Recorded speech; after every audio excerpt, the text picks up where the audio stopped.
o'rinli savol bo'ladi. Suv qachon keladi degan masala bo'ladi. Suv hozirda o'zidayoq biz suvni yoqib berishga tayyormiz.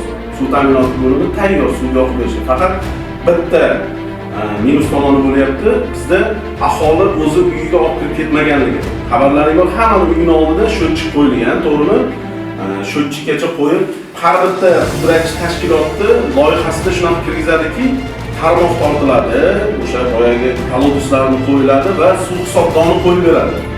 Suv hisobdonidan keyin o'zlari uyiga tortib olishga iste'molchini o'zini majburiyatiga kiradi. Bu o'sha 194 sonli qarorda Vazirlar Mahkamasining 194 sonli qarorida ko'rsatilgan.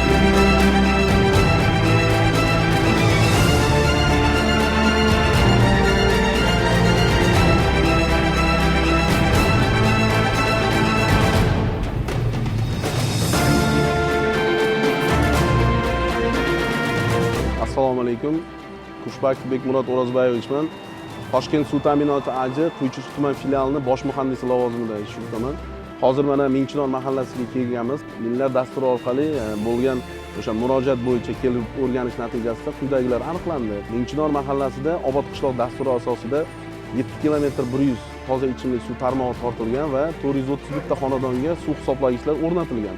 Hozirgi kunda suv inshootimiz minimal darajada ishlashga tayyor, faqatgina bu yerda bo'layotgan muammo aholi o'zi tomonidan ichkariga uylarini hovlisini ichiga olib kirib ketish jarayonlar bo'lmaganligi sababli biz o'sha Mingchinor suv inshootini ishlata olmayapmiz. Endi bu qurilish dastur doirasida aholiga hisoblagichlar qo'yib berib ketilgan, hammasi 100% soz holatda. Hozirgi kunda Mingchinor mahalla fuqarolar yig'ini yettiligi va Quychish suv ta'minoti filiali xodimlari bilan birgalikda aholiga targ'ibot va tashviqot ishlari va tushuntirish ishlari olib borilmoqda.